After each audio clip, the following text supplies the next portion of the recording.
So in this video we are going to discuss about redox competition reaction. So before that, what is reducing agent? Reducing agent are elements or compound that will remove oxygen from other substances. Okay, that will remove oxygen. Oxygen remove ചെയ്യുമ്പം അതെന്താ സംഭവിക്കുക?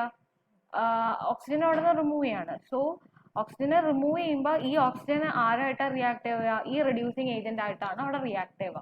ഓക്സിജന് അങ്ങനെ react ആവണമെങ്കിൽ it had to give 2 electrons. So ആ reducing ഏജന്റിന് അവിടെ എന്താ സംഭവിക്കുക? ഓക്സിഡേഷൻ നടക്കും. സോ അത്ര ഓവർ കൺഫ്യൂസ് ആവണ്ട. Reducing agent will remove oxygen and oxidizing agent will add oxygen. Okay, so reducing agent will remove oxygen from other substance. Oxidizing agent will add oxygen to another substance. അപ്പോൾ അത് നമ്മൾ നോക്കി. So the reactive metals are good reducing agent.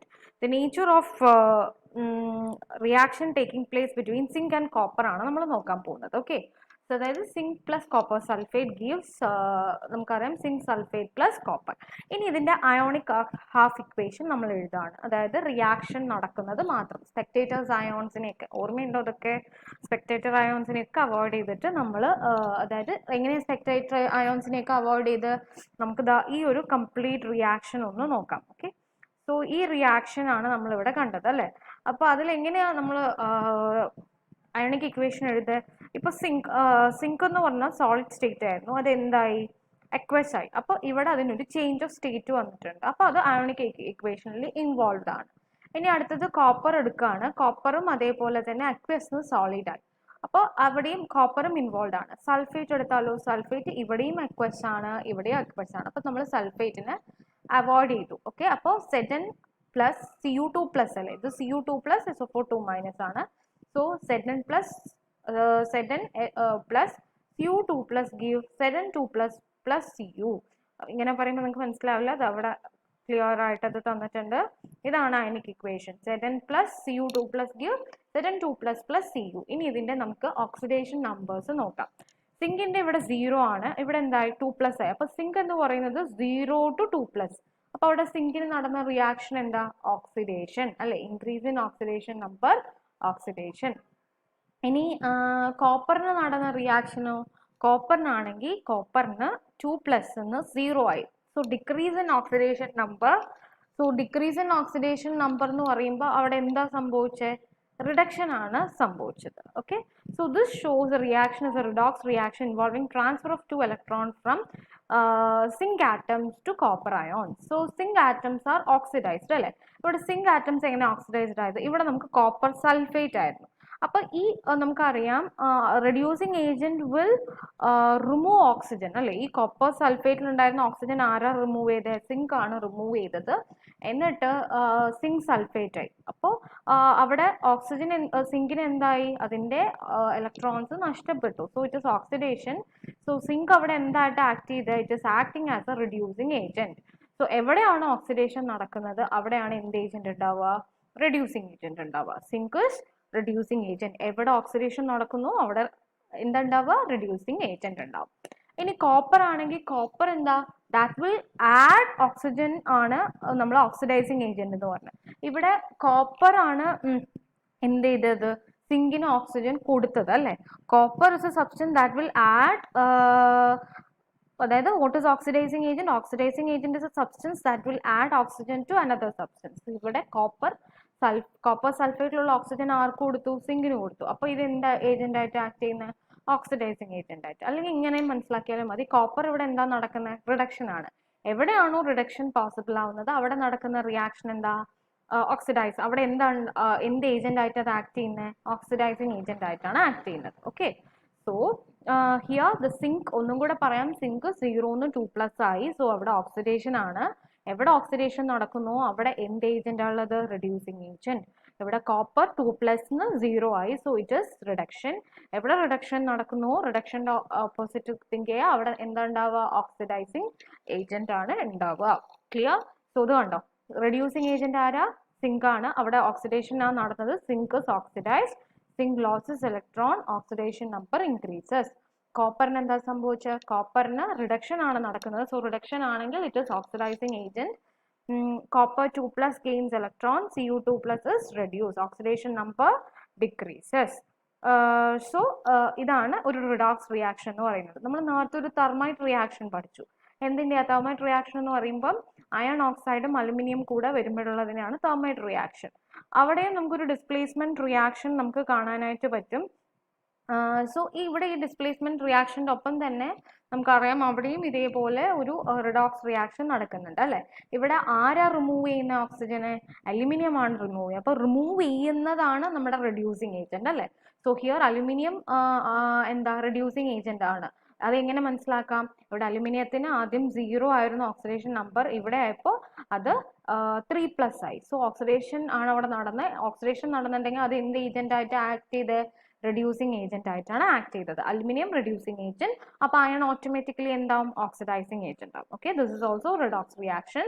So similar redox reaction can be use to extract metal from other ions. നമ്മൾ ഇന്നലെ കോക്കിന്റെ കാര്യമൊക്കെ പറഞ്ഞിട്ടുണ്ടായിരുന്നു. അവിടെയും ഇതേപോലെ carbon is acting as a reducing agent. So thermite reaction using copper oxide and aluminum can be used to create electrical joints. ഇവിടെയും അതേപോലെ തന്നെ aluminum is acting as a reducing agent. So aluminum will remove oxygen from its another compound. So it will form copper plus aluminum oxide. So ഇവിടെയൊക്കെ നടക്കുന്ന reaction എന്താ? Redox reaction ആണ്. So reactive metals such as magnesium can be used instead of aluminum in this type of reaction. Some thermite-like mixtures are used in initiators, in fireworks. In general, a reactive metal will displace a less reactive metal from an oxide. അത്രേ ഉള്ളൂ. ഇതാണ് displacement reaction. more reactive metal will displace least reactive metal from its compound. Okay, like displacement reaction, this type of reaction helps us to compare the directly reactivity of two metals and to establish the order of reactivity series. Okay, അപ്പം ഞാൻ ഒന്നും കൂടെ പറയാണ്. എവിടെയാണോ oxidation number increase ആവുന്നത് അവിടെ oxidation നടക്കുന്ന സ്ഥലത്ത് തന്നെ ആയിരിക്കും റെഡ്യൂസിങ് ഏജന്റ് ഉണ്ടാവുക. എവിടെയാണോ ഡിക്രീസ് ഇൻ ഓക്സിഡേഷൻ നമ്പർ ഉണ്ടാവുന്നത് അവിടെ റിഡക്ഷൻ, അവിടെ ഉണ്ടാവുന്നത് ഓക്സിഡൈസിങ് ഏജന്റ്, അവിടെ റിഡക്ഷൻ റെഡ്യൂസ്ഡ് ആവുകയാണ്. Clear? So next is thermal decomposition of compound. thermal decomposition എന്ന് പറഞ്ഞാൽ നമുക്ക് ആദ്യം ഓർമ്മ വരിക, we will think about calcium carbonate. Calcium carbonate heat ചെയ്യുമ്പോൾ it will form calcium oxide plus carbon dioxide. That is decomposition. Decomposition പറയുമ്പോൾ തന്നെ carbon dioxide will given off. അപ്പോൾ ഈ decomposition ഒരു മെറ്റലിന്റെ സ്റ്റെബിലിറ്റി, അതായത് ഹീറ്റിങ്ങിന്റെ സ്റ്റെബിലിറ്റിനെ ബേസ് ചെയ്തിട്ടാണ്. ഡീകമ്പോസ്ഡ് ആവുക എന്ന് പറഞ്ഞാൽ അത് അൺസ്റ്റേബിൾ ആവുന്നതുകൊണ്ടാണ് ഡീകമ്പോസ് ആവുന്നത്. If it is stable means it will not decompose. അപ്പോൾ അതാണ് നമ്മൾ ഇവിടെ നോക്കാൻ പോകുന്നത്. Okay, the stability of certain metal compounds is related to the reactivity of metals. For instance, the most metals carbonates are decomposed on heating. ഇപ്പോൾ magnesium carbonate on heating it will form magnesium oxide plus carbon dioxide. പക്ഷേ alkali മെറ്റൽസിൽ സോഡിയത്തിന് താഴെയുള്ളത്, അതായത് നമ്മളിപ്പോൾ alkali മെറ്റൽസിൽ നമ്മൾ lithium ഒന്നും പറയുന്നില്ല, സോഡിയത്തിന് താഴെയുള്ളത് sodium carbonate, potassium carbonate ഒക്കെ it is stable to heat. അതിൻ്റെ reason എന്താണെന്ന് വെച്ച് കഴിഞ്ഞാൽ ഇപ്പോൾ സോഡിയം കാർബണേറ്റ് ഒക്കെ സോഡിയം ഇസ് ഹൈലി റിയാക്റ്റീവ്. അപ്പോൾ ഈ ഹൈലി റിയാക്റ്റീവ് മെറ്റൽ ഉണ്ടാക്കുന്ന കോമ്പൗണ്ടും വൺസ് അത് ഫോം ചെയ്ത ഹൈ അയോണിക് അട്രാക്ഷൻ ആയിരിക്കും ഉണ്ടാവുക. ഓക്കെ, അതായത് സോഡിയം ഒരു അയോൺ, കാർബണേറ്റ് ഒരു അയോൺ, ഇത് തമ്മിൽ ഉണ്ടാവുന്ന അയോണിക് ബോണ്ടിങ് എന്ന് പറയുന്നത് നല്ല സ്ട്രോങ് ആയിരിക്കും.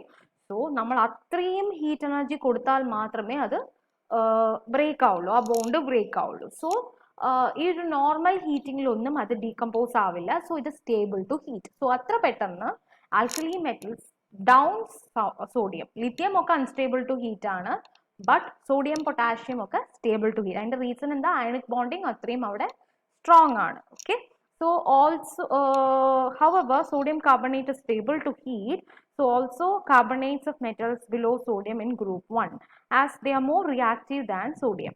Metal hydroxides and nitrates, ini carbonates inde noki adepole thanne hydroxides and nitrates are also unstable to heat. Most decomposed give metal oxide. Metal hydroxide അവിടെ ഇപ്പോൾ മെറ്റൽ കാർബണേറ്റ് ആണെങ്കിൽ നമുക്ക് കാർബൺ ഡൈ ഓക്സൈഡ് ആണ് gas പോകുന്നുണ്ടെങ്കിൽ ഇവിടെ water vapour ആണ് പോകുന്നത്. So metal hydroxide decompose ചെയ്ത് കഴിഞ്ഞാൽ മെഗ്നീഷ്യം ഓക്സൈഡും ഹൈഡ്രജനും, ഇത് നിങ്ങൾ പഠിക്കണം കേട്ടോ. ഇതിൻ്റെ റീസൺ എന്താണെന്ന് വെച്ച് കഴിഞ്ഞാൽ ഡികമ്പോസിഷൻ എല്ലാത്തിൻ്റെ ഇപ്പോൾ സിമിലർ ആയിട്ടുള്ളൊരു ഇപ്പോൾ മെഗ്നീഷ്യം കാൽഷ്യം കാർബണേറ്റ്സിൻ്റെ ഒക്കെ നിങ്ങൾക്ക് ഈസി ആയിട്ട് അറിയാം. കാർബണേറ്റ്സ് ഡികമ്പോസ്ഡ് ആയിക്കഴിഞ്ഞാൽ നമുക്ക് വരുന്നത് കാർബൺ ഡൈ ഓക്സൈഡ് എന്ന് ഈസി ആയിട്ട് അറിയാം. അപ്പോൾ അതേപോലെ തന്നെ നൈട്രേറ്റ്സ് ഡീകമ്പോസ് ആയാൽ ഏത് ഗ്യാസാണ് പ്രൊഡ്യൂസ് ആവുക, അല്ലെങ്കിൽ ഹൈഡ്രോക്സൈഡ് ഡീകമ്പോസ്ഡ് ആയാൽ ഏത് ഗ്യാസാണ് പ്രൊഡ്യൂസ്ഡ് ആവുക എന്ന് ഡീറ്റെയിൽഡ് ആയിട്ട് പഠിക്കണം. ഓക്കെ, ഇപ്പോൾ നമുക്കറിയാം നൈട്രേറ്റ്സ് ഡീകമ്പോസ്ഡ് ആവുകയാണെങ്കിൽ നൈട്രജൻ ഡയോക്സൈഡും ഓക്സിജനും ഡീകമ്പോസ് ആവും. ഓക്കെ, സോറി, ഓക്സിജനും പ്രൊഡ്യൂസ് ആവും. ഹൈഡ്രോക്സൈഡ്സ് ഡിക്കമ്പോസ് ആയാൽ വാട്ടർ മാത്രമാണ്. സോ അത് പഠിക്കുക.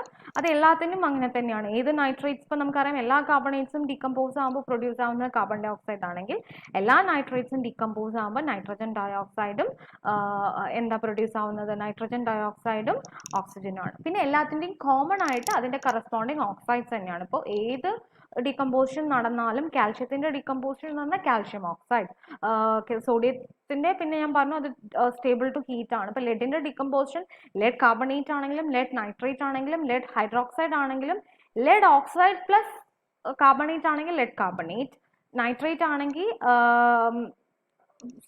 ലെഡ് കാർബണേറ്റ് ആണെങ്കിൽ carbon dioxide, lead nitrate ആണെങ്കിൽ lead nitrogen dioxide plus oxygen. പക്ഷെ എല്ലാത്തിൻ്റെയും കോമൺ ആയിട്ട് അവിടെ ഫോം ആവുന്നത് എന്താ, ലെഡ് ഓക്സൈഡ് ആണ്. ഓക്സൈഡ്സ് എല്ലാത്തിലും ഡികമ്പോസിഷനിൽ ഫോം ആവും. Okay, so magnesium hydroxide will readily heat ആകുമ്പോൾ magnesium oxide plus water, lead nitrates ആണെങ്കിൽ lead oxide plus nitrogen dioxide and plus oxygen. Okay, however, sodium and potassium hydroxides are stable to heat, they do not decompose. And the reason ഞാൻ പറഞ്ഞു ionic bond strong ആണ്.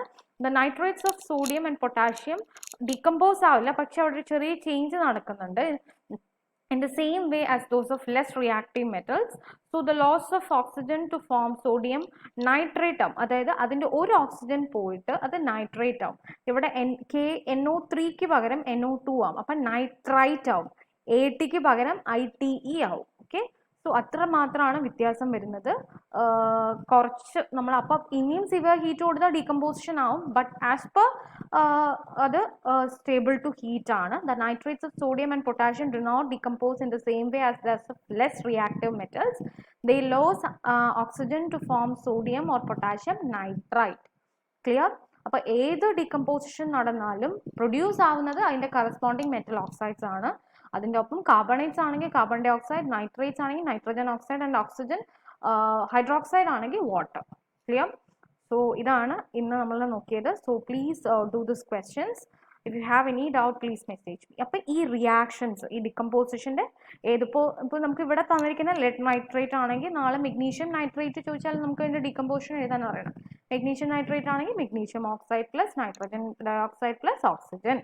Okay, അപ്പോൾ അങ്ങനെ ഒന്നിൻ്റെ പഠിച്ചിട്ട് നമുക്ക് എല്ലാത്തിൻ്റെയും എഴുതാൻ അറിയാം. ഇപ്പോൾ കാർബണേറ്റ് ചോദിച്ചാൽ നിങ്ങൾ എല്ലാത്തിൻ്റെയും എഴുതില്ലേ. കാർബണേറ്റ് ആണെങ്കിൽ അതിൻ്റെ മെഗ്നീഷ്യം ഓക്സൈഡ്, സോറി, ഇപ്പോൾ അതിൻ്റെ കറസ്പോണ്ടിങ് ഓക്സൈഡ്, ഇപ്പോൾ കാൽഷ്യം ആണെങ്കിൽ calcium oxide plus oxygen. So അത്രേ ഉള്ളൂ. ക്ലിയർ? Thank you.